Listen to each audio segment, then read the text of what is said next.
இன்னைக்கு என் கையில் இருக்க வண்டி வந்து எனக்கு ரொம்பவே ஸ்பெஷலான ஒரு வண்டி. அது வண்டின்றது சொல்கிறத விட அந்த பேர் கிட்டத்தட்ட 2005 ஸ்டார்ட் பண்ண அந்த ஜேர்னி வந்துட்டு இப்போ வரைக்கும் தொடர்ந்துட்டு வருது. நீங்கள் இதுக்கு முன்னாடி இந்த வண்டி வாங்கியிருந்தீங்கன்னா இதோட எக்ஸ்டெக்னு ஒரு வேரியன்ட் வாங்கியிருப்பீங்க. ஆனால் இப்போ ஹீரோ பார்த்தீங்க அப்படின்னா அந்த நேம் பேட்ச்லாம் மாற்றி அந்த டெக்குன்னு வார்த்தைக்கு பதிலாக அந்த வண்டியிலே எல்லாமே லோட் பண்ணி கொடுத்துட்டாங்கன்னு தான் என்னால் சொல்ல முடியும். ஸோ என் கையில் இருக்கிறது பார்த்தீங்கன்னா ஹீரோவோட கிளாமர் எக்ஸ். ஸோ வண்டியை பார்க்கும்போது ஒரு 125 சிசிலே இவ்வளோ ஃபீச்சர்ஸ் வந்து ஆட் பண்ணியிருப்பாங்களா அப்படின்ற மாதிரி எனக்கே ஒரு ஆச்சரியமாக தான் இருந்துச்சு. அதுவும் இவ்வளோ அஃபோர்டபுளான ப்ரைஸில் ஒரு ஃபேமிலிக்கும் சரி ஒரு யங்ஸ்டருக்கும் சரி அட்ராக்ட் பண்ணுற மாதிரி கலர் ஸ்கீம்ஸ் டிசைன்ஸ் எல்லாமே ஆட் பண்ணி தான் அந்த வண்டியை வந்து லான்ச் பண்ணியிருக்காங்க. இந்த வண்டியை பற்றி ஒரு டீட்டெயிலான ரிவ்யூ தான் இந்த வீடியோ நம்ம பார்க்க போகிறோம். மறக்காம சேனலை சப்ஸ்கிரைப் பண்ணிக்கோங்க. வீடியோ கீழே இருக்க ஹைப் பட்டனையும் கிளிக் பண்ணிக்கோங்க. அப்போ தான் இந்த வீடியோ நிறைய பேருக்கு போய் சேரும். எல்லாருக்கும் வணக்கம். நான் உங்கள் செல்வா மோட்டோகிராஃபிக் சேனல் உங்களே அன்புடன் வரவேற்கிறேன்.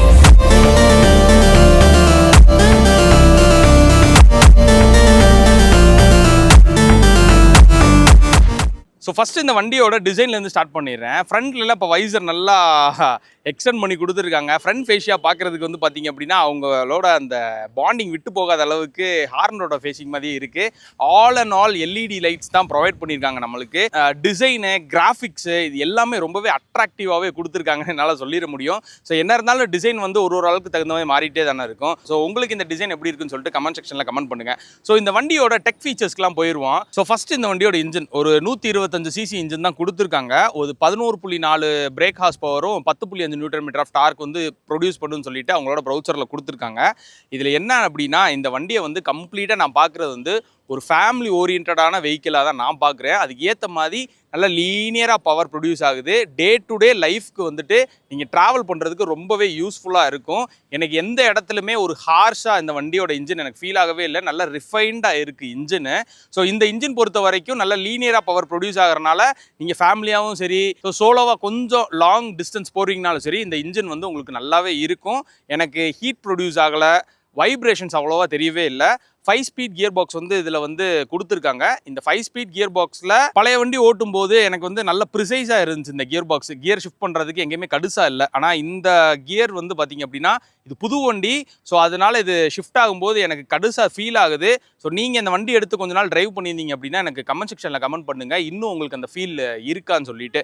மற்றபடி எனக்கு இன்ஜினில் எந்த ஒரு பெரிய பிரச்சனையுமே இல்லை. ஏறத்தாழ பார்த்திங்க அப்படின்னா இந்த 125 சிசியில் ஒரு பெஸ்ட்டான இன்ஜின் ஹீரோ கொடுத்துருக்காங்கன்னு என்னால் சொல்ல முடியும். அண்ட் மைலேஜ் பொறுத்த வரைக்கும் நான் சொல்லவே தேவையில்ல. கிட்டத்தட்ட ஒரு 60லேருந்து 65 kmpl வரைக்கும் இப்போ வரைக்கும் இந்த மைலேஜ் வந்து எடுத்துட்டு இருக்காங்க. அண்ட் இதில் புதுசாக ஒன்று வந்து ஆட் பண்ணியிருக்காங்க. அது என்ன அப்படின்னா அந்த EBTன்னு சொல்லிட்டு இதுதான் நிறைய இடத்துல ப்ரொமோஷனில் பார்த்துருப்பீங்க. இது பேர் வந்து பார்த்தீங்க அப்படின்னா இன்ஜின் பேலன்ஸ் டெக்னாலஜின்னு சொல்லிட்டு. இது எப்படின்னா இப்போ வந்து இந்த வண்டியில் வந்து power mode, road mode, eco mode அப்படின்னு 3 மோடு வந்து இப்போ கொடுத்துருக்காங்க. 125 சிசியில் தேவையான்னு கேட்டிங்க அப்படின்னா நிறைய பிராண்ட்ஸ் உள்ளே வந்துட்டாங்கல்ல. ஸோ அதுலேருந்து ஏதாவது தனித்துவமாக காமிக்கணும்னு சொல்லிட்டு இதை கொடுத்துருக்காங்க. ஓகே.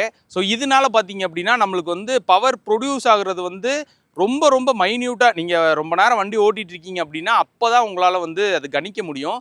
பவர் மோடுக்கு அந்த வித்தியாசம் தெரியுது. பட் ஆனால் எக்கோ மோடுக்கும் ரோட் மோடுக்கும் ரொம்ப ஒன்றும் டிஃப்ரென்ஸ் வந்து எனக்கு ஃபீல் ஆகலை. ஸோ அதுக்காண்டி தான் இந்த நேம் பேட்சிங் வந்து முக்கியமாக கொடுத்துருக்காங்க. ஸோ அது ஒன்றும் பெருசாக இல்லை. பேலன்ஸ் பண்ணுதுன்னு என்னால் சொல்லிட முடியும். அவங்க கொடுத்துருக்க அந்த வேர்டிங்க்கு ஓகே சாட்டிஸ்ஃபை ஆகுதுன்னு சொல்லிட முடியும். ஸோ இன்ஜின் பொறுத்த வரைக்கும் வேறு எதுவும் பெருசாக இல்லை. என்னையை பொறுத்த வரைக்கும் ஒரு கூலான இன்ஜின் தான் இருக்குது. ஸோ இதெல்லாம் தாண்டி பார்த்தீங்க அப்படின்னா டயர்ஸு, சஸ்பென்ஷனு, அதுக்கப்புறம் பிரேக்ஸ் பொறுத்த வரைக்கும் இந்த வண்டியில் 2 வேரியன்ட் வருது. ஒன்று வந்து டிஸ்க், இன்னொன்று வந்து drum variant. Single channel, dual channel, ABS எதுவுமே கிடையாது.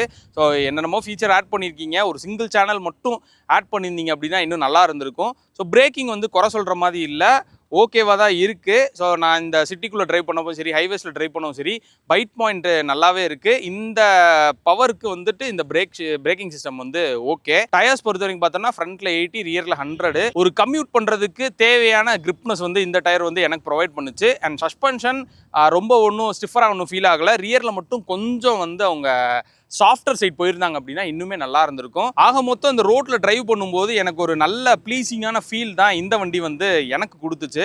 இன்னொரு முக்கியமான விஷயம் பார்த்தீங்க அப்படின்னா நான் டிரைவ் பண்ணிட்டு இருக்கும்போது எனக்கு ரொம்பவே ரிலாக்ஸ்டான ஃபீல் தான் இருந்துச்சு. ஏன்னா ஒரு சில இப்போ ஸ்போர்ட்டிலாம் உள்ளே வந்துருச்சு. ஸோ அந்த ஸ்போர்ட்டி அளவுக்கு வந்து நாங்கள் வந்து கிராஃபிக்ஸும் டிசைனும் வேணால் தரோம். ஆனால் ஒரு ரைடரை பொறுத்த வரைக்கும் பார்த்தோம்னா ரொம்பவே கம்ஃபர்ட்டாக காமாக போகிற மாதிரி தான் இருக்கும் அப்படின்ற மாதிரி மென்ஷன் பண்ணியிருந்தாங்க. அதுக்கேற்ற மாதிரி நல்ல ஒரு காமான வண்டியாக தான் இதை வந்து ப்ரெசென்ட் பண்ணியிருக்காங்க. ஸோ ஒரு ஃபேமிலிக்கு வந்துட்டு இது வந்து சூப்பர் நல்லாவே செட் ஆகும். அதே மாதிரி இந்த சீட்ஸு, ஹேண்டில் பார்ஸு, இந்த வண்டியோட எர்கனாமிக்ஸு எல்லாமே எனக்கு ரொம்பவே பிடிச்சிருந்துச்சு. ஸோ ஃபீச்சர்ஸ் பொறுத்த வரைக்கும் உங்களுக்கு ரைடிங் மோட் சொன்னேன்ல, ரெண்டாவது வந்து இதில் க்ரூஸ் கண்ட்ரோல். இந்த க்ரூஸ் கண்ட்ரோல் யாராச்சும் யூஸ் பண்ணுவாங்களான்னு தெரில. ஆனால் இவ்வளோ அஃபோர்டபுள் ப்ரைஸ்க்கும் க்ரூஸ் கண்ட்ரோல் கொடுக்க முடியும் அப்படின்னா எல்லா பிராண்டாலையும் கண்டிப்பாக அதை கொடுக்க முடியும். ஸோ ஹீரோ வந்து ஃபஸ்ட் டைம் வந்து இதில் வந்து கொடுத்துருக்காங்க. ஓகே, ஆனால் இதோட யூசபிலிட்டி வந்து ரொம்பவே கம்மியாக தான் இருக்கும். ஒரு நார்மலாக ஹைவே போகிறவங்க யூஸ் பண்ணுவாங்க. ஆனால் இன்னும் நம்ம ஊரில் வந்துட்டு இதை யூஸ் பண்ணி பழகாதவங்க நிறைய பேர் இருக்காங்க. ஸோ கொஞ்சம் இதெல்லாம் யோசிச்சு கொடுத்தீங்க அப்படின்னா ஓகேவான ஒரு விஷயம். அண்ட் வந்து த்ராட்டில் பை வயர் வருது. இருந்த மாதிரி நம்மளுக்கு கேபிள்லாம் கிடையாது. ஃபுல்லாக வந்து ரைட் பை வயரு. எல்லாருமே சென்சார் டைப்பை மாற்றிட்டாங்க. சர்வீஸ் ரேட்டும் இனிமேல் கூட தான் இருக்கும் இனிமேல் வரப்போகிற எல்லா வண்டியிலையுமே. அண்ட் இதில் இன்னொரு ஃபீச்சர் என்னென்னா இந்த வண்டியோட கிளஸ்டர். ஸோ இப்போ வந்து ஒரு கலர்ஃபுல்லான கிளஸ்டர்ஸ் கொடுத்துருக்காங்க. ப்ளூடூத் கனெக்டிவிட்டி இருக்குது. இதில் வந்துட்டு நீங்கள் turn by turn navigation, call alerts, message இது எல்லாமே பார்த்துக்கலாம். அது போக ஓடோமீட்டர், ஸ்பீடோமீட்டர் இது எல்லாமே இருக்குது. இதை கண்ட்ரோல் பண்ணுறதுக்கான அந்த ஜாய்ஸ்டிக் ஸ்விட்சஸ் வந்து இந்த லெஃப்ட் சைடு வந்து கொடுத்துருக்காங்க. ஸோ ஓரளவுக்கு டீசெண்டான ஒரு கிளஸ்டர்ஸே கொடுத்துருக்காங்கன்னு சொல்லலாம். ஓவராலாக பார்த்தோம் அப்படின்னா 5 கலர் வேரியன்ஸ் இருக்குது. 5மே நல்லா ஐ கேச்சிங்கான கலர் வேரியன்ஸை தான் கொடுத்துருக்காங்க. ஸோ இந்த வண்டியோட எக்ஸ்ஷோரூம் ப்ரைஸ் பார்த்தோம் அப்படின்னா இதோட டிஸ்க் வேரியன்ட் வந்து கிட்டத்தட்ட ஒரு 92,000 ரூபாய் கிட்ட வருது. இதே வந்து இதோட ட்ரம் வேரியன்ட் வந்து 84,000 ரூபாய் கிட்ட வருது. ஸோ ஆன் ரோடு எப்படி பார்த்தாலும் நம்மளுக்கு 1,10,000 ரூபாய் 1,12,000 ரூபாய்க்குள்ளே வரும். ஸோ அதுக்கு ஏற்ற மாதிரி இந்த வண்டி ஒர்த்தான்னு கேட்டிங்க அப்படின்னா என்னையை பொறுத்த வரைக்கும் இந்த வண்டி ஒர்த்து தான். ஸோ நான் ஃபஸ்ட்டு சொல்லியிருந்தேன்ல ஒரு கொஸ்டின், ஒரு ஃபேமிலிக்கு செட் ஆகுமா, ஒரு யங்ஸ்டர் இந்த வண்டி எடுக்கலாமான்னு கேட்டிங்க அப்படின்னா என்னோட ஆன்சர் வந்து எஸ். அந்த யங்ஸ்டர்ஸ்க்கு ஏற்ற மாதிரி சூட்டபுளான கலர் வேரியன்ஸும் சரி, நிறையா ஃபீச்சர்ஸும் சரி, அது போக டிசைன் லாங்குவேஜ் சரி நல்லாவே கொடுத்துருக்காங்க. ஸோ அது ஐ கேச்சிங்காகவே இருக்கும். இதே இது நீங்கள் ஃபேமிலி சைட்லேருந்து எடுக்கலாமான்னு பார்த்தீங்க அப்படின்னா ஃபேமிலி சைடுக்கு ஏற்ற மாதிரி நல்ல ஒரு வைடான சீட் கொடுத்துருக்காங்க. உட்காந்து ஓட்டுறதுக்கு கம்ஃபர்டபுளான ஒரு பொசிஷன் கொடுத்துருக்காங்க. இது போக ஹேண்டில் பார்ஸ் நல்லா வைடராக இருக்கனால ஃபெட்டிக் இல்லாமல் இந்த வண்டியை வந்து டிரைவ் பண்ணலாம். ஸோ அந்த அளவுக்கு ஒரு கூலான வண்டியாக தான் இந்த வண்டியை வந்து லான்ச் பண்ணியிருக்காங்க. என்னையை பொறுத்த வரைக்கும் இந்த ப்ரைஸ் பாயிண்ட்டுக்கு இவ்வளோ ஃபீச்சர்ஸ் கொடுத்து இந்த வண்டியை லான்ச் பண்ணது ஓகே. பட் இருந்தாலும் சேஃப்டி ஆஸ்பெக்ட்ஸ் படி பார்த்தோம் அப்படின்னா பிரேக்கிங்கும் கொஞ்சம் இம்ப்ரூவ் பண்ணாங்க அப்படின்னா நல்லாயிருக்கும். அந்த கியர் பாக்ஸையும் கொஞ்சம் ரிஃபைன் பண்ணாங்கன்னா இன்னும் சூப்பராக இருக்கும். ஓகே கைஸ், வீடியோ பிடிச்சிருந்தா மறக்காம லைக் பண்ணி யூஸ்ஃபுல்லான உங்களுக்கு ஷேர் பண்ணுங்கள். கீழே இருக்க ஹைப் பட்டனை ஒரு கிளிக் பண்ணிங்க அப்படின்னா இந்த வீடியோ நிறைய பேருக்கு போய் சேரும். தேங்க்யூ ஃபார் வாட்சிங். Stay tune மோட்டோகிராஃபிக்.